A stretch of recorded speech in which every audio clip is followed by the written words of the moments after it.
This is the moment everything goes off the rails. Trump admits he doesn't know what's happening while people are dying.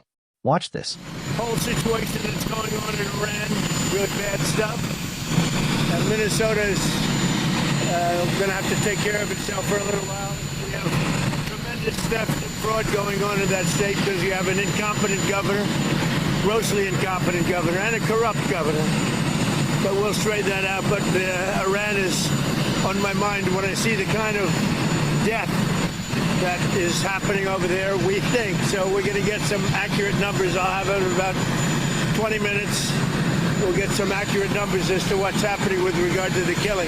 The killing looks like it's significant, but we don't know yet for certain. I'll know within 20 minutes. So, and we'll act accordingly. How can you ensure that U.S. airstrikes, if it comes to that, will have the result of protecting the protesters? Well, you never know, do you? You never know. Do you think it's... So far, my track record's been excellent, but you never know. Watch this carefully, because this is not confidence, this is chaos. Trump is standing in front of cameras, talking about mass deaths in Iran, and admits he has no real information, just vibes. I'll know in 20 minutes. That's not leadership, that's panic. This is a global crisis. People are reportedly being killed, and the president's response is basically wait and see.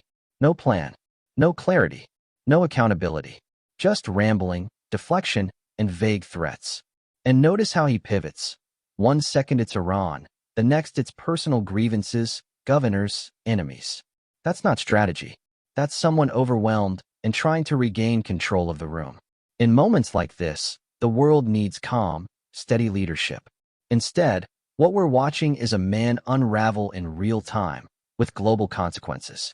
After that, Iran threatens retaliation, and Trump's answer should terrify every American watching this. Iran says that it will retaliate in the instance of U.S. strikes against U.S. assets in the Middle East. What do you say to U.S. service members about why it's worth the risk to intervene in Iran? Yeah, Iran said that the last time I blew them up with the nuclear capability, which they don't have any longer. So Iran said that the last time. They better behave.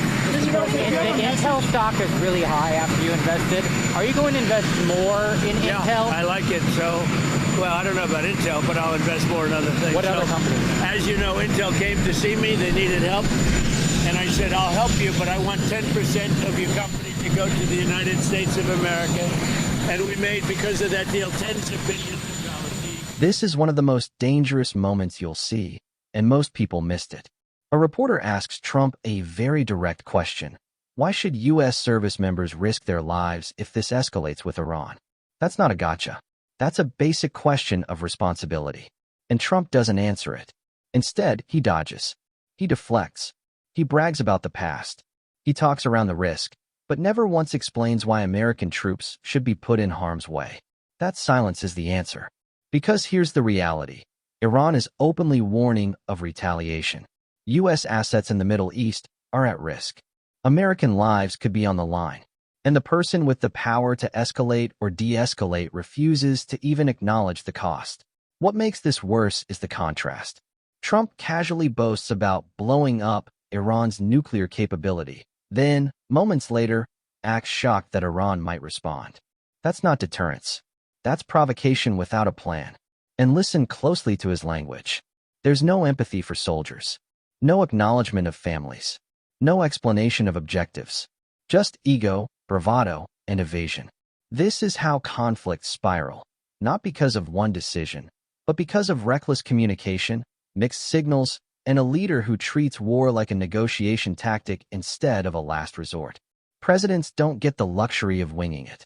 They don't get to figure it out in 20 minutes. And they don't get to dodge accountability when lives are at stake. What you're seeing here isn't strength.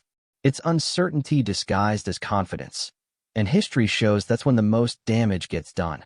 If this made you uneasy, it should.